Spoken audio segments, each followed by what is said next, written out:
कोल्हापूरमध्ये दुचाकींमध्ये 200 तर चारचाकींमध्ये 2000 रुपयांचा पेट्रोल देण्याचा निर्णय घेण्यात आलाय। प्रशासनाच्या निर्णयानं पेट्रोल पंपावर गर्दी आता आटोक्यात आली आहे। पेट्रोल संपणार या भीतीने अनेकांनी पेट्रोल पंपावर रांगा लावलेल्या होत्या। मात्र प्रशासनानं आदेश दिल्यानंतर कोल्हापूरमध्ये पेट्रोल पंपावरची गर्दी आता काहीशी कमी दिसतेय।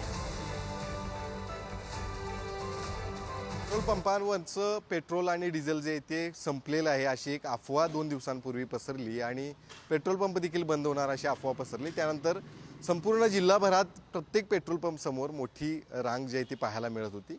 अक्षरशः अनेक ठिकाणी पेट्रोल पंप वरचं पेट्रोलच संपल्यामुळे त्या ठिकाणी पेट्रोल संपलेले असे बोर्ड देखील लावण्याची वेळ आली।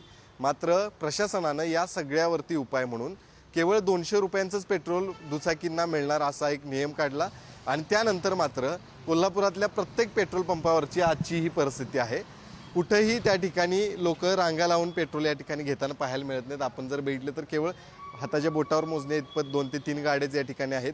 पलीकडे बघितलं तर 4 चाकी वाहनं देखील या ठिकाणी केवळ एकच त्या ठिकाणी पाहायला मिळते। मात्र 2 दिवसांपूर्वीची परिस्थिती या ठिकाणी वेगळी आहे। या ठिकाणी उभारायला देखील जागा नव्हती।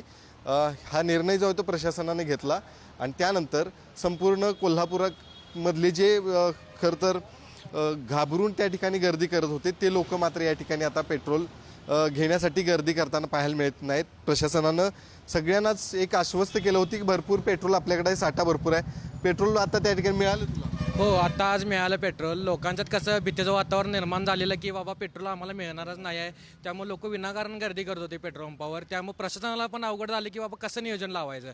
पण लोकांना हे एक मी सांगू इच्छितो की बाबा तुम्ही भिवू नका, काही भिण्याचं कारण आहे। सर्व पेट्रोल पंपावर पेट्रोलचा साठा व्यवस्थित उपलब्ध आहे आणि तुम्हाला लागेल तेवढंच पेट्रोल खरेदी करा आणि दुसऱ्यांना पण घेण्याची संधी द्या। कॅमेरामन ओंकार वळवडेसह शेखर पाटील, पुढारी न्यूज, कोल्हापूर।